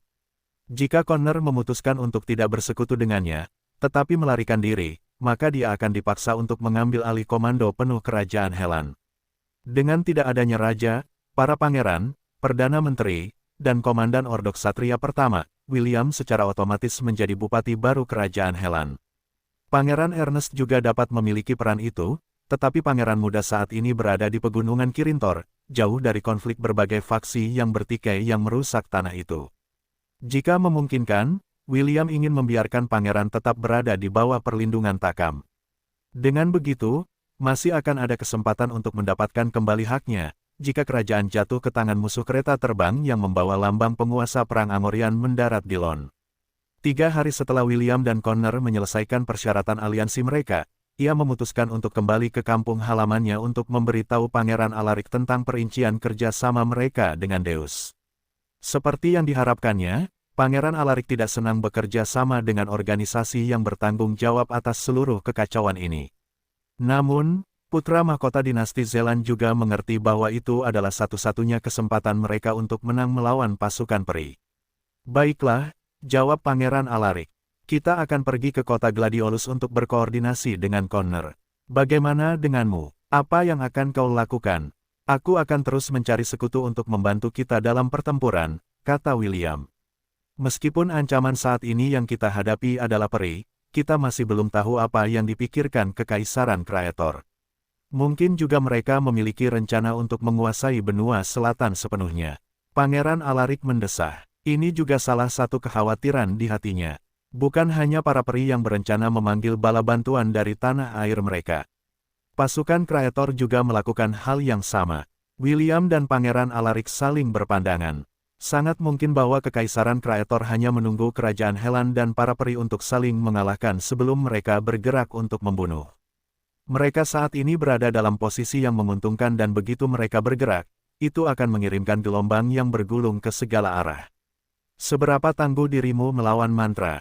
Pangeran Alaric tiba-tiba bertanya. William menyeringai karena dia sudah tahu apa yang dipikirkan putra mahkota. Kau ingin aku mengunjungi permaisuri Sidoni dan meminta bantuannya. Pangeran Alaric mengangguk. Sebagai sesama manusia, wajar saja untuk bersatu melawan ancaman ras yang berbeda. Jika kita bisa mendapatkan bantuannya untuk memusnahkan pasukan peri, itu akan tetap menjadi kemenangan di pihak kita. Putra mahkota hendak mengatakan lebih banyak ketika dia tiba-tiba teringat bahwa William bukanlah sesama manusia dan dianggap sebagai anggota ras yang berbeda. Sepupu, aku minta maaf jika aku menyinggungmu. Pangeran Alaric buru-buru meminta maaf karena dia lupa bahwa William adalah seorang half-elf dan bukan bagian dari ras manusia. Bukan niatku untuk memasukkanmu ke dalam ras yang ingin kumusnahkan. William melambaikan tangannya dengan santai karena dia mengerti apa yang ingin dikatakan Pangeran Alaric. Tidak perlu meminta maaf, jawab William. Tentang usulanmu, menurutku mengunjungi permaisuri Sidoni juga merupakan ide yang bagus. Dengan begitu, kita akan tahu apakah dia memusuhi kita atau tidak. Pangeran Alaric menganggukkan kepalanya. Lebih baik mengetahui siapa musuh mereka. Meskipun kedua remaja itu tidak ingin Kekaisaran Kraetor menjadi musuh mereka, mereka juga harus bersiap menghadapi kemungkinan ini. Haruskah aku mengambil satu untuk tim dan memberikan bayi-bayiku kepada permaisuri? Pikir William serius. Jika aku bisa mendapatkan bantuannya maka aku bersedia berkorban. Jika Pangeran Lionel dan Pangeran Jason bisa mendengar pikiran William, keduanya akan bergandengan tangan untuk menghajar habis-habisan bocah berambut merah itu dan memberikan sisa-sisa tubuhnya kepada ikan-ikan. Mereka tidak akan percaya bahwa permaisuri kesayangan mereka akan mengulurkan bantuannya kepada William jika yang terakhir setuju untuk memberikan bayi-bayinya. Bahkan, mereka pasti akan mencabik-cabiknya sebelum half-elf itu sempat menyentuh sehelai rambutnya. Tanda hubung tanda hubung tanda hubung tanda hubung tanda hubung. Sementara itu di wilayah utara dinasti Zelan, sebuah pertemuan penting sedang berlangsung. Hanya Ratu Semut Segudang dari dinasti Anaesa yang bisa memerintahkan semut prajurit untuk menyerang gerbang teleportasi, kata Elandor dengan keyakinan. Saat ini, mereka adalah ancaman terbesar yang sedang kita hadapi. Para tetua dari berbagai klan, yang telah menemani Elandor dalam misi ini, menganggukkan kepala mereka tanda setuju. Alessio, yang merupakan pemimpin Deus di benua Silvermoon juga hadir dalam pertemuan itu dan mendengarkan pembicaraan dengan tenang. Pertemuan itu diadakan di tempat terbuka karena The Qilin, Eneru, serta Ancient Golem, Draum, juga hadir di sana untuk berpartisipasi. Draum telah memberitahu mereka bahwa ia dapat merasakan kehadiran binatang buas yang kuat ke arah dinasti Anaesa yang memiliki jajaran miriat bis dan di atasnya. Yang sangat mengejutkan Elandor dan para perwira pasukan peri adalah bahwa Draum menyimpulkan bahwa ada lebih dari 3 dari mereka. 3 adalah jumlah minimum dan 5 adalah jumlah maksimum. Itulah kata-kata yang diucapkan Draum ketika seseorang dalam pertemuan itu mengusulkan agar mereka menyerang dinasti Anaesa dengan bantuan para pelindung mereka. Meskipun Draum kuat, ia tidak terlalu bersemangat untuk melawan 2 faksi sekaligus. Meskipun Jekyll lebih lemah darinya, Taoti bukanlah lawan yang mudah. Draum tahu bahwa jika ia memaksa Jekyll terpojok, Jekyll akan mengabaikan kewaspadaannya dan melawan balik dengan sekuat tenaga. Sebagai salah satu dari 4 iblis, Jekyll yang putus asa bukanlah seseorang yang ingin dihadapi Draum. Draum tahu bahwa Taoti akan mempertaruhkan nyawanya untuk melahapnya, atau mati saat mencoba. Golem kuno itu tidak yakin bahwa ia akan dapat melarikan diri jika Jekyll memutuskan untuk menjatuhkannya bersamanya, apapun yang terjadi. Yang mulia Neru, yang mulia Draum, apakah mungkin bagi kita untuk melancarkan serangan ke kerajaan Helan dengan pasukan kita saat ini? Tanya Elandor. Qilin mendengus sambil memandang rendah elf muda itu dengan jijik sebelum melirik Draum yang duduk di atas batu besar. Kita bisa, tapi aku akan menyarankan untuk tidak melakukannya, jawab Draum. Jika kita meninggalkan dinasti Zelan, pasukan Kreator akan bergerak untuk menaklukkannya. Ada kemungkinan juga mereka akan mengabaikan penaklukan dinasti Zelan sepenuhnya, dan bekerja sama dengan kerajaan Helan untuk menjebak kita dalam serangan penjepit. Elandor menggigit bibirnya tanpa daya. Dia telah menyaksikan kemampuan bertarung William dan dia tidak punya pilihan selain mengakui bahwa dia kalah dari Half-Elf yang juga merupakan putra dari saintes mereka. Selain itu, yang benar-benar membuatnya putus asa adalah hubungannya dengan bis kompanionnya telah terputus. Itu hanya bisa berarti bahwa Silver Dragon, Deoldreos, yang diberikan kepadanya oleh patriark klan mereka telah terbunuh. Kembali ke benua bulan perak, Elandor dicemburui oleh rekan-rekannya, bukan hanya karena dia kuat, tetapi juga karena naga perak yang telah menjadi sahabat binatangnya. Sekarang setelah dia merasakan pahitnya kekalahan di tangan William, komandan ekspedisi peri itu akhirnya mengerti bahwa dia tidak bisa meremehkan lawan-lawannya. Meskipun William adalah aib bagi ras mereka, dia tetaplah setengah peri, yang memberinya keuntungan rasial juga. Setengah peri adalah makhluk yang memiliki yang terbaik dari kedua dunia. Mereka dilahirkan dengan sifat-sifat terbaik dari kedua orang tua mereka, membuat mereka jauh lebih unggul daripada manusia normal dan, terkadang, lebih kuat daripada peri. Elandor tidak percaya ini di masa lalu, tetapi sekarang dia mempercayainya. Keinginannya yang terbesar adalah menginjak anak laki-laki William yang sudah mati dan meludahi wajahnya. Ini adalah satu-satunya cara agar dia bisa melepaskan diri dari penghinaan yang dideritanya di tangan setengah peri. Lalu, apa yang harus kita lakukan sekarang? Tanya Elandor setelah mengendalikan emosinya. Haruskah kita mengurung diri di Briar Glen hingga gerbang teleportasi baru dibangun? Meskipun memalukan, ini adalah satu-satunya tindakan yang akan memungkinkan mereka untuk mempertahankan pasukan mereka sambil menunggu bala bantuan. Para tetua tidak senang dengan usulan Elandor, tetapi mereka juga tahu bahwa ini adalah tindakan terbaik untuk saat ini. Diserang oleh pasukan kerajaan Helan dan pasukan Kreator akan terlalu berat bagi mereka. Membangun gerbang teleportasi adalah sesuatu yang harus dilakukan, jawab Draum. Saya akan secara pribadi mengawasi pembangunannya dan memastikan bahwa insiden terakhir tidak akan pernah terjadi lagi. Mengenai apa yang harus Anda lakukan selanjutnya, bukankah itu sudah jelas? Elandor mengepalkan tinjunya sambil menganggukkan kepalanya dengan enggan. Hanya ada satu hal yang dapat mereka lakukan, yaitu bernegosiasi dengan Kekaisaran Kreator. Hanya dengan melakukan itu mereka dapat membangun gerbang teleportasi mereka dengan aman dan membawa bala bantuan yang menunggu di tanah air mereka. Mengenai harga yang harus mereka bayar untuk perjanjian semacam itu, Elandor tidak tahu. Yang dia tahu adalah bahwa dia perlu melakukan yang terbaik untuk bernegosiasi dengan siapapun yang bertanggung jawab atas kekaisaran Kraetor. Inilah sebabnya dia dipilih untuk memimpin ekspedisi peri dan membawa kejayaan bagi klan mereka. Dia harus menanggung penghinaan sampai gerbang teleportasi selesai. Itulah satu-satunya cara dia dapat memastikan bahwa misi yang diserahkan kepadanya oleh patriarknya akan dilaksanakan tanpa gagal.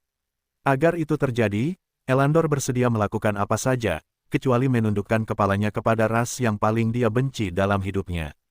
Dia lebih baik mati daripada tunduk pada manusia kotor yang menggunakan ras mereka sebagai budak. Ras yang mereka gunakan untuk menghangatkan tempat tidur mereka, melaksanakan perintah mereka, dan membiarkan para half-elf kotor yang menjadi noda pada garis keturunan mereka yang murni dan mulia. Permaisuri Sidoni memandangi ibu kota dinasti Anaesa dari balkon kamarnya. Sejauh ini, semuanya berjalan lancar dan sesuai dengan rencananya. Jika dia menginginkannya, dia bisa memberi perintah untuk menyerang para peri dan dia pasti menang. Namun, dia tidak menginginkan itu. Aku tidak menginginkan kekuasaan, kan? Permaisuri Sidoni bergumam saat dia mengingat anak laki-laki berambut merah yang menolak tawarannya untuk menjadikannya penguasa seluruh benua.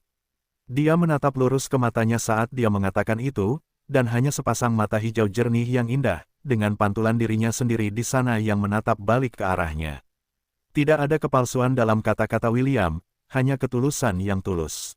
Juga, saat dia melihat dirinya sendiri di matanya, saat dia melihat bahwa William sedang menatapnya, dan hanya dia tidak dapat menghentikan jantungnya untuk berdetak kencang.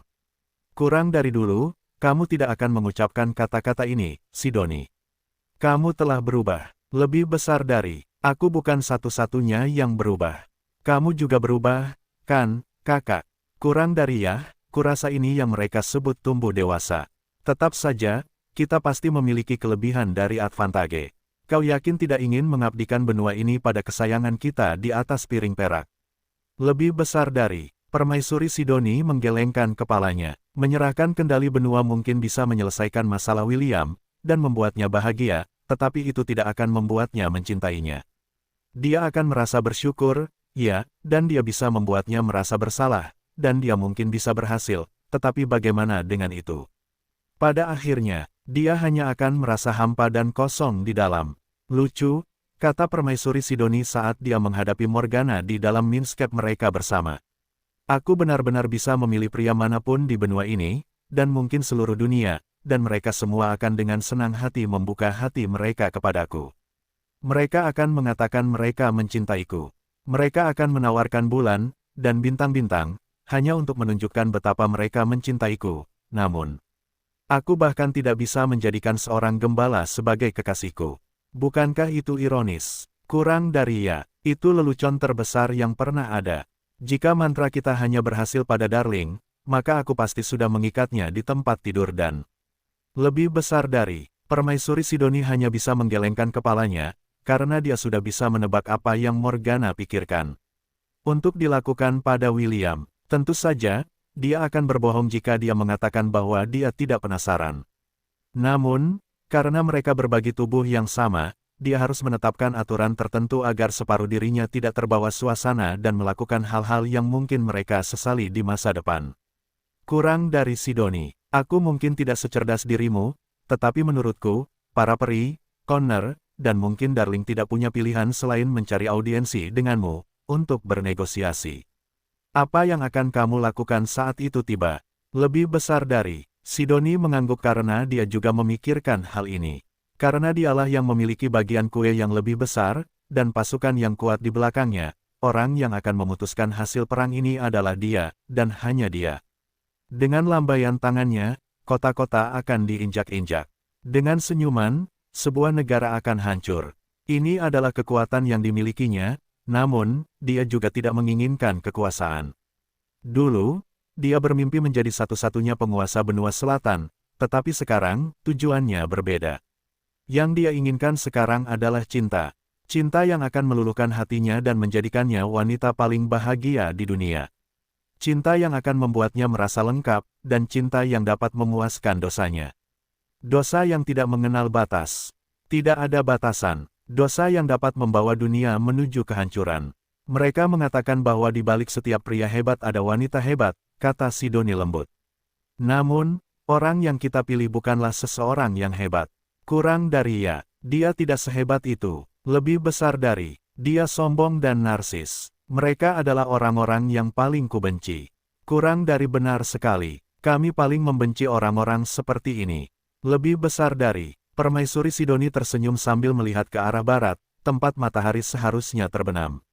Namun, karena awan gelap yang menggantung di langit, dia hampir lupa betapa indahnya matahari terbenam. Wanita tercantik di benua itu mendesah. Apa yang direncanakannya sulit, dan hasilnya tidak pasti. Namun, dia yakin akan satu hal. Semua adil dalam cinta dan perang, kata Permaisuri Sidoni. Di tengah kekacauan, ada juga kesempatan. Kurang dari Sidoni, apapun jalan yang kau pilih, aku akan selalu berada di pihakmu. Lebih besar dari, terima kasih, kakak. Malam pun tiba, dan bintang-bintang yang tak terhitung jumlahnya berkelap-kelip di langit. 2 bulan Hestia memancarkan cahayanya ke dunia, namun, di benua selatan, keindahannya tidak terlihat. Satu persatu, cahaya, yang ditenagai oleh kristal ajaib, menerangi kota. Cahaya itu seperti lilin kecil di malam hari. Lilin yang cahayanya akan menghilang, selama dia menginginkannya. Tanda hubung tanda hubung tanda hubung tanda hubung tanda hubung tanda hubung. 2 kereta terbang membubung tinggi di langit. Mereka ditarik oleh 2 naga hijau dari Centennial Rank. Di depan kedua naga ini adalah Kilin, Eneru. Mereka baru saja meninggalkan ibu kota Briar Glen dan sekarang menuju dinasti Anaesa. Elandor dan Alessio membawa 6 bawahan terpercaya mereka untuk menemani mereka dalam perjalanan ini ke Veritas, ibu kota dinasti Anaesa. Mereka adalah utusan ras elf yang akan bernegosiasi dengan Permaisuri Sidoni untuk mencapai kompromi. Hanya segelintir orang yang tahu bahwa Alessio adalah pemimpin The Organization, Deus, di benua mereka, dan di antara orang-orang itu adalah Patriark Elandor. Elandor menjadikan Alessio sebagai penasihatnya dalam ekspedisi ini, sehingga Alessio juga menjadi pusat perhatian di pasukan peri. Alasan mengapa ia menemani Elandor dalam misi ini adalah karena rekannya, Bertolt, yang juga merupakan orang penting di Kekaisaran Kraetor. Ia takut jika ia tidak menemani Elandor dalam misi ini, Bertolt akan bergerak dan menempatkan para peri pada posisi yang kurang menguntungkan. Ada juga ancaman dari permaisuri muda yang menggunakan mantranya pada Elandor. Mereka telah membawa beberapa artefak yang akan mencegah mereka terkena mantra. Ada juga peri yang memiliki kekuatan unik ini, jadi mereka telah mengembangkan cara untuk mengatasinya. Eneru datang bersama mereka sebagai jaminan bahwa Kekaisaran Kraetor tidak akan melakukan hal yang aneh. Meskipun Kilin lebih lemah dari golem kuno, itu tidak berarti bahwa ia tidak kuat. Selain itu, Eneru memiliki kemampuan unik yang dapat langsung memindahkan mereka semua sebagai pilihan terakhir. Seekor binatang buas yang tak terhingga tidak dapat dimantrai dengan mudah. Ratu Semut hanya terpesona oleh Sidoni karena efek samping mantra kontinental yang turun ke tanah. Jika bukan karena itu, Permaisuri Sidoni tidak akan mampu memikatnya semudah yang dilakukannya. Ingat, jangan bersikap sombong di depannya, saran Alessio. Kitalah yang mencari kompromi, jadi sebaiknya Anda mengendalikan amarah Anda, Tuan Elandor. Terima kasih atas pengingat Anda, Tuan Alessio, jawab Elandor. Saya akan memainkan peran saya dengan baik. Meskipun menundukkan kepala kepada manusia membuat kulit saya merinding, saya akan melakukannya demi gambaran yang lebih besar. Bagus, Alessio mengangguk. Asalkan Anda mengerti. Kedua kereta terbang itu melaju dengan cepat, tetapi mereka masih membutuhkan waktu seminggu untuk tiba di tempat tujuan. Tanda hubung tanda hubung tanda hubung tanda hubung. Sementara itu, seekor rubah berekor 4 mendarat di tanah, beberapa mil jauhnya dari Lon. Yang menunggangi punggungnya adalah seorang anak laki-laki yang tampak lemah lembut, yang tampaknya tidak cocok untuk bepergian sendirian di malam hari. Kita istirahat di sini saja malam ini, Luna, kata Kenneth sambil turun dari kudanya yang setia. Aku akan pergi sendiri ke Lon saat pagi tiba. Si rubah hitam menciumi rekannya. Aku mengerti, aku akan menemanimu sampai pagi, untuk memastikan kau bisa beristirahat dengan baik. Kita sudah bepergian selama berhari-hari, dan aku tahu kau sangat lelah. Terima kasih, sama-sama. Kenneth mengusap sisi wajah Luna saat bayangan William, yang melakukan hal yang sama pada Ella, muncul di benaknya. Sudah lama sekali aku tidak melihatmu, Will, kata Kenneth lembut. Aku berdoa semoga kau baik-baik saja. Kita tidak bisa melakukan itu. William menggelengkan kepalanya dengan kuat. Kenapa tidak? Kasogonaga mengetukkan kakinya yang kecil di tanah. Itu rencana yang sempurna. Peri cantik itu, yang duduk di samping William, menganggukkan kepalanya tanda setuju dengan rencana Kasogonaga. Menurutku ini juga rencana yang bagus, kata Selin sambil tersenyum. Selama Kasogonaga menangkap Ratu Semut Segudang, permaisuri muda itu akan bersedia berkompromi. Tidak, Tuan, William sekali lagi menggelengkan kepalanya. Jika kita melakukan itu, kita akan kehilangan kesempatan untuk mencapai kesepakatan dengannya. Selain itu tidak akan membuat kita berbeda dari organisasi yang mencoba menculik kakak Matthew dan Eve, dalam upaya untuk menggunakan mereka sebagai pengaruh. Aku tidak menyetujui rencana ini. Ketiganya saat ini sedang mengadakan pertemuan santai di Thousand Beast Domain sementara William membuat ramuan penyembuh menggunakan tanaman herbal yang dikumpulkan di dalam Dungeon Atlantis dan getah pohon darah naga. Kurang dari poin pengalaman yang diperoleh, 500 lebih besar dari. Sementara William menyibukkan diri membagi campuran ke dalam beberapa wadah botol, Kasogonaga sekali lagi mengusulkan sesuatu. Kalau begitu, mari kita bersekutu dengan mereka dan menghancurkan para peri bersama-sama, usul Kasogonaga. Ini alternatif yang bagus, bukan? William menganggukkan kepalanya. Itulah sebabnya dia memutuskan untuk pergi ke dinasti Anaesa untuk berbicara dengan permaisuri Sidoni. Saat ini, mereka baru saja mendarat di tanah untuk beristirahat sejenak.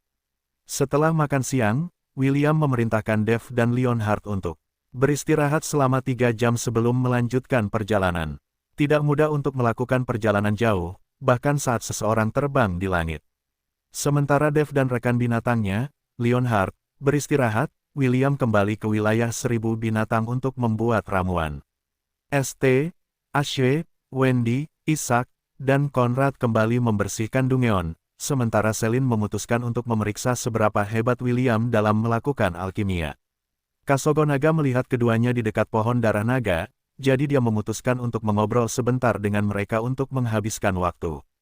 Namun, karena tujuan perjalanan mereka, obrolan singkat itu berubah menjadi rapat strategi dengan Kasogonaga yang mengusulkan agar mereka menculik Ratu Semut Segudang dan menggunakannya sebagai sandera untuk memaksa permaisuri Sidoni bekerja sama.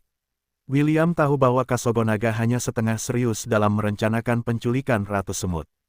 Yang sebenarnya ingin dilakukannya adalah memakan Ratu Semut, sehingga ia dapat meningkatkan pangkatnya secepat mungkin. Berapa lama lagi sebelum kita tiba di kota Veritas? Tanya Selin. Jika kita melanjutkan langkah kita, itu akan memakan waktu 3 hari lagi, jawab William sambil sekali lagi melemparkan ramuan ke dalam kuali yin yang untuk membuat ramuan penyembuhan lainnya. Selin menganggukkan kepalanya saat dia menyaksikan William menggunakan api pemurnian untuk memulai alkimianya. Will, apakah kau punya rencana untuk meyakinkan permaisuri Sidoni agar bergabung dengan pihak kita? Aku tidak punya rencana konkret. Kalau keadaan semakin buruk, aku akan memberikan bayi-bayiku padanya. Hah, Selin dan Kasogonaga menatap William dengan ekspresi tercengang di wajah mereka. Mereka tidak mengerti apa maksud anak laki-laki berambut merah itu ketika dia berkata bahwa dia akan memberikan bayi-bayinya kepada permaisuri. Aku hanya bercanda, William terkekeh sambil mengendalikan kekuatan apinya. Sejujurnya, aku tidak tahu sambutan seperti apa yang akan kita dapatkan dari permaisuri. Aku hanya berharap dia tidak menaruh dendam padaku karena apa yang kukatakan sebelum kita berdua berpisah. Apa yang kalian berdua bicarakan? Tanya Kasogonaga. Dia pernah melihat sang putri sebelum dia menjadi permaisuri. Kasogonaga adalah dewa yang pernah berdiri di pihak manusia selama era para dewa. Karena itu, dia belajar beberapa hal dari manusia dan salah satunya adalah menjalin hubungan baik satu sama lain. Dia ingin tahu apa itu cinta, jawab William. Aku bilang, aku tidak bisa memberinya apa yang diinginkannya. Bayangan sang putri cantik itu berkelebat di dalam kepalanya. Dia masih ingat bagaimana Putri Sidoni menatapnya dengan tatapan memohon, namun, dia memilih untuk menolaknya karena dia merasa tidak bisa membalas perasaannya. Bukankah cinta itu hanya perkawinan? Kasogonaga memiringkan kepalanya ke samping. Kalian manusia selalu beranak pinak. Apa masalahnya dengan menjadikannya pasanganmu? Aku terus lupa bahwa kau adalah half-elf. Tetap saja, Apakah bagian manusia dalam dirimu tidak merasakan apapun tentangnya? Berdasarkan standar manusia, dia cukup cantik, kan? Celine yang hanya diam mendengarkan, menatap William dengan ekspresi tenang. Dia sudah tahu bahwa, selain Wendy, Ashe dan ST juga merupakan kekasih muridnya. Elf cantik itu juga terkejut ketika dia tahu bahwa teman-teman pertama William bukanlah laki-laki sungguhan, tetapi perempuan yang telah dikutuk oleh seorang dewi. Ketika William menunjukkan permata yang tertanam di dadanya kepada Celine, beserta cerita di baliknya, kesannya terhadap Ashe tumbuh dengan pesat. Dia pernah mendengar bahwa ketika Putri Duyung memberikan separuh hatinya kepada seseorang, itu berarti mereka telah memilih orang itu untuk menjadi pasangan hidup. Mereka, meskipun keadaan di baliknya rumit, itu tidak mengubah fakta bahwa Ashe tidak ragu untuk menyelamatkan William di saat-saat sulit. Ini lebih dari cukup bagi Celine untuk menyetujuinya sebagai kekasih muridnya. Sejujurnya, Celine merasa bahwa William tumbuh terlalu cepat. Tidak hanya dalam kekuatan, tetapi juga pandangannya terhadap kehidupan. Seekor anak burung tidak bisa tinggal di sarang induknya seumur hidupnya, pikir Celine. Entah mengapa, ia merasa sedikit sedih karena merasa William semakin menjauh darinya.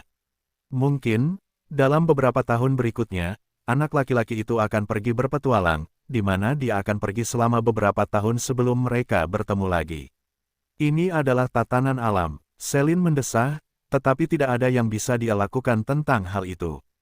Beginilah seharusnya, dia punya satu pelajaran terakhir untuk diajarkan kepada William, tetapi itu harus menunggu sampai dia dewasa. Setelah itu, Celine akan meninggalkan Lon, dan pergi ke benua iblis untuk mengunjungi gurunya. Sudah bertahun-tahun sejak terakhir kali dia melihatnya dan Celine sangat merindukannya. Ibu Celine telah meninggal ketika dia masih sangat muda. Orang yang berperan sebagai ibunya tidak lain adalah Ugly Hak yang terkenal yang tinggal di wilayah paling terpencil di negeri iblis.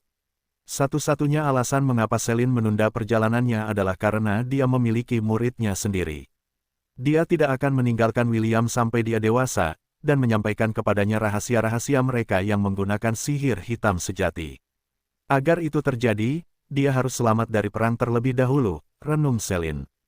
William dan Connor telah membuat aliansi sementara untuk melawan pasukan peri.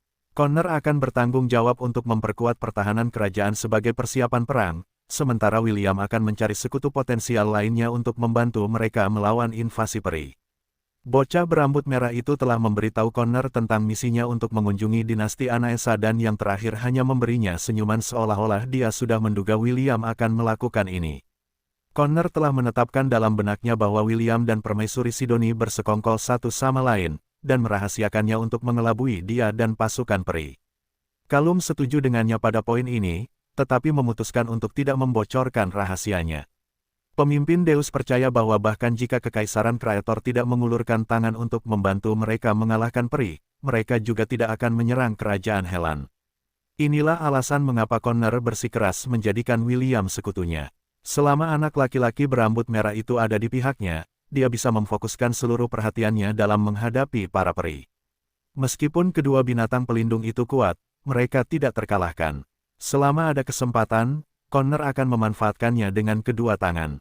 Sama seperti yang dia lakukan bertahun-tahun lalu ketika dia menjadi pemimpin Deus di benua selatan beberapa hari kemudian, utusan peri tiba di ibu kota dinasti Anaesa, Veritas. Karena merekalah yang ingin bertemu, para peri telah menahan kesombongan mereka. Bahkan Eneru, tidak terlalu ribut karena dia bisa merasakan beberapa kehadiran yang setara dengannya.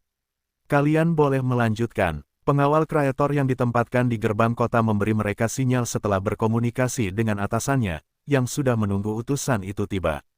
Kilin dan dua kereta terbang itu digiring menuju istana oleh 4 pengawal yang menunggangi semut terbang. Setelah mendarat di area yang ditentukan, Kilin, Eneru, berubah menjadi pria berambut putih, yang tampaknya berusia awal 30-an. Sebagai binatang mistis, dia memiliki kemampuan untuk mengambil bentuk humanoid, seperti Jekyll. Elandor, dan Alessio, memimpin jalan, sementara Eneru berjalan di belakang. Itu adalah formasi yang telah mereka sepakati sebelumnya, untuk berjaga-jaga jika sesuatu yang tidak terduga terjadi selama misi mereka. Tidak lama kemudian mereka tiba di pintu ruang singgasana tempat permaisuri muda menunggu mereka. Elandor melangkah maju dengan percaya diri saat para pengawal yang menjaga pintu mendorongnya terbuka. Saat matanya mendarat pada permaisuri muda, Komandan Pri merasakan jantungnya bergetar.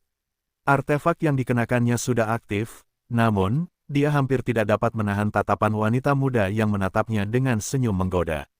Batuk ringan menyadarkannya dari linglung, saat Nero melepaskan sebagian auranya, untuk melindungi Elandor, serta para peri lainnya dari mantra Sidoni. Hampir saja, Elandor tersentak dalam hati saat dia mencoba dengan paksa menenangkan detak jantungnya. Wanita ini berbahaya. Elandor harus mengakui bahwa bahkan tanpa kekuatan mantranya, dia tidak dapat menahan diri untuk tidak tertarik pada wanita cantik di depannya. Rumor tentang permaisuri muda yang sangat cantik sudah diketahui oleh mereka. Akan tetapi, mengenal dan melihatnya secara langsung sama sekali berbeda. Elandor tahu bahwa meskipun ia membenci manusia sampai ke tulang, ia tidak keberatan membuat pengecualian, dan menjadikan permaisuri Sidoni sebagai wanitanya. Salam, para pengembara yang datang dari negeri jauh, kata permaisuri Sidoni sambil tersenyum. Suaranya yang lembut dan halus sekali lagi membuat hati Elandor bergetar. Komandan Pri itu masih memiliki ekspresi tenang di wajahnya, tetapi di dalam, emosinya kacau. Meskipun kami telah menempuh perjalanan bermil-mil untuk sampai di sini, senyum Anda sendiri membuat perjalanan ini berharga, Yang Mulia, jawab Elandor sambil membungkuk sebentar. Senyum permaisuri Sidoni melebar saat ia mengangguk sedikit kepada Elandor. Ia kemudian bersandar di singgasananya sambil menunggu para peri menyatakan alasan kunjungan mereka.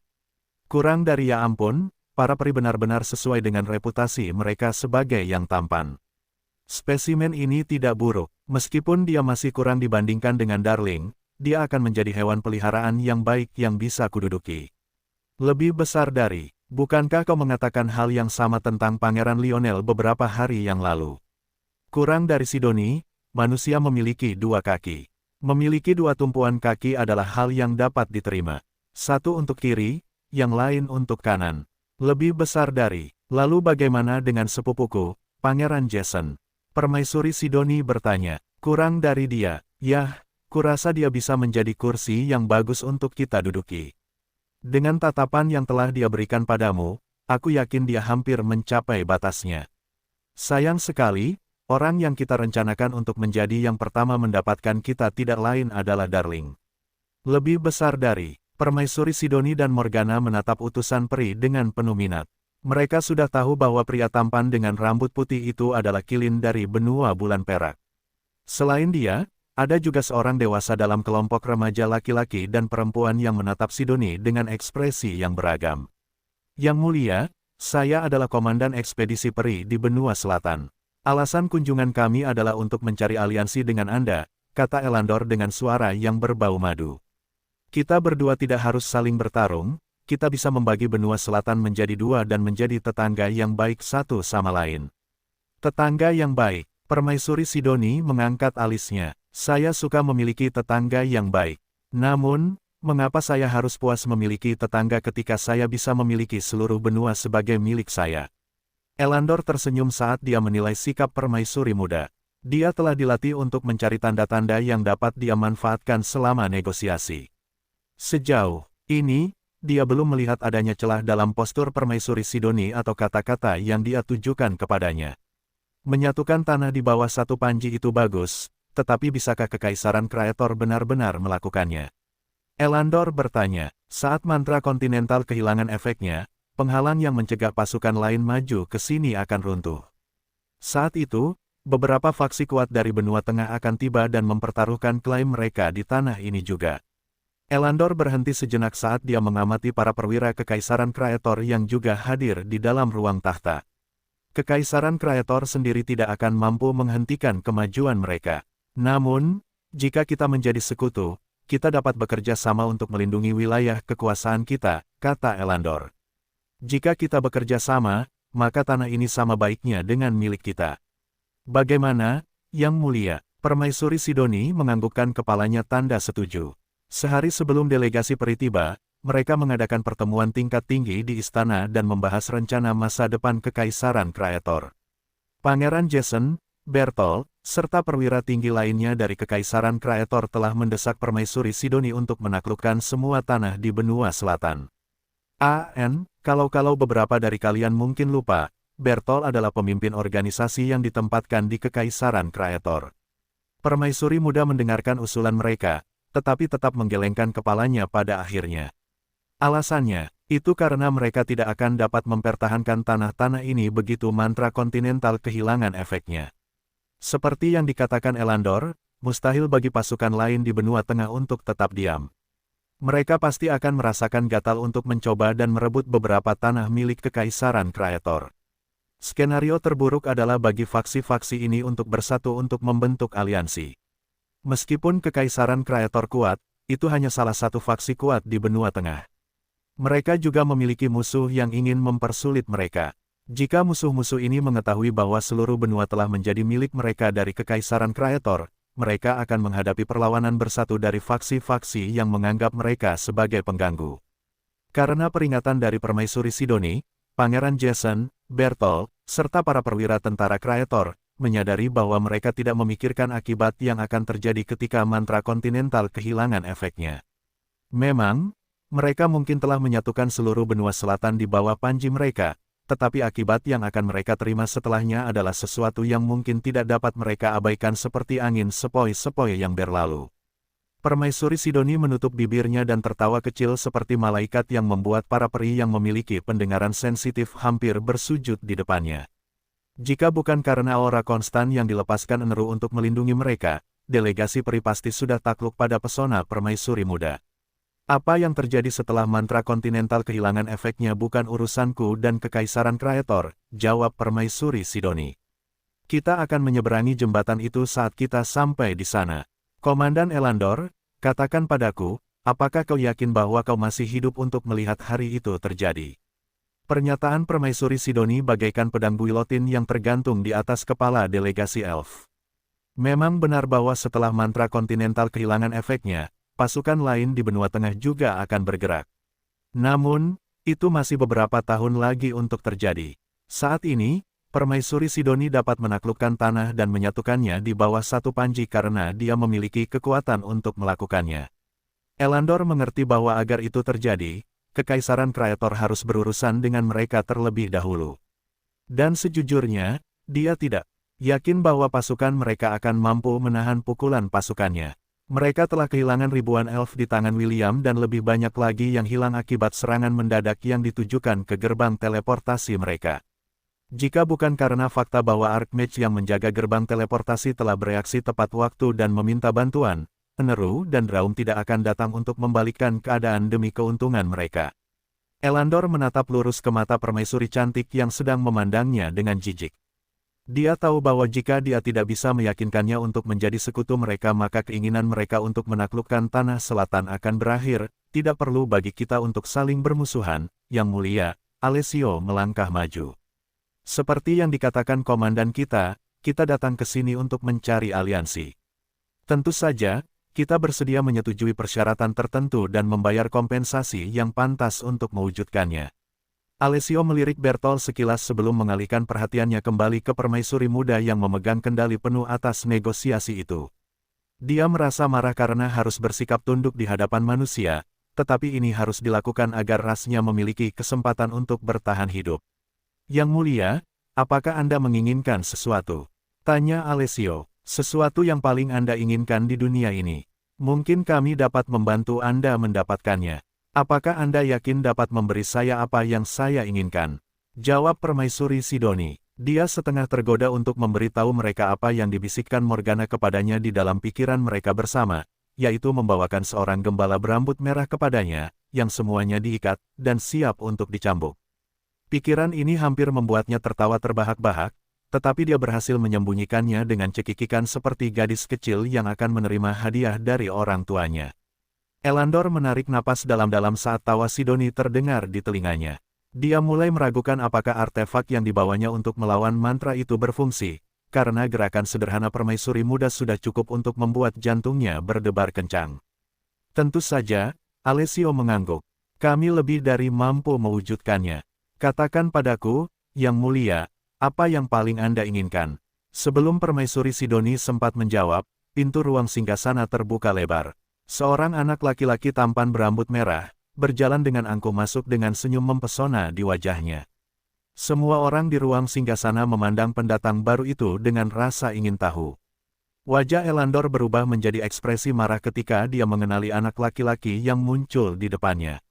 Sudut bibir Sidoni melengkung membentuk seringai saat dia menatap gembala yang telah menolaknya bukan hanya sekali, tetapi 2 kali. Morgana, yang sedang menatap melalui mata Sidoni, setengah tergoda untuk mengambil alih tubuh separuh dirinya yang lain, dan memerintahkan para elf untuk memukul William hingga tak sadarkan diri, sehingga dia bisa mengikatnya di tempat tidurnya. Kau, apa yang kau lakukan di sini? Elandor meraung marah. Senjatanya telah disita sebelum memasuki ruang tahta, jadi dia hanya bisa melotot penuh kebencian pada half-elf yang bahkan tidak memperhatikannya. Alessio mengangkat alisnya saat dia menilai half-elf di depannya.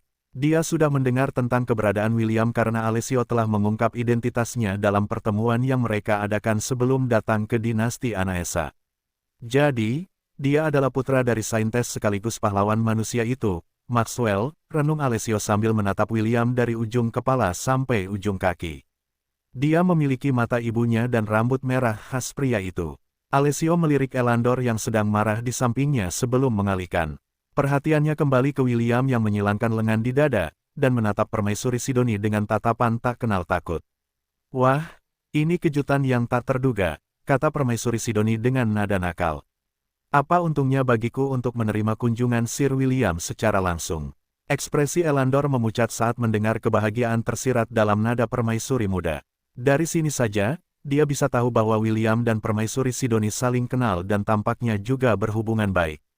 Pangeran Jason juga tidak melewatkan perubahan halus dalam nada sepupunya ini dan mengarahkan perhatiannya ke half-elf tampan yang sekarang sedang sibuk melihat cermin tangan sambil menyisir rambutnya. Jika bukan karena fakta bahwa dia harus menjaga citra, dia mungkin sudah mengambil cermin dari tangan bocah itu dan membantingnya ke wajahnya. Grand Archmage, yang berdiri di samping singgasana Sidoni, melirik permaisuri muda sebelum menatap bocah berambut merah yang telah mencuri perhatian.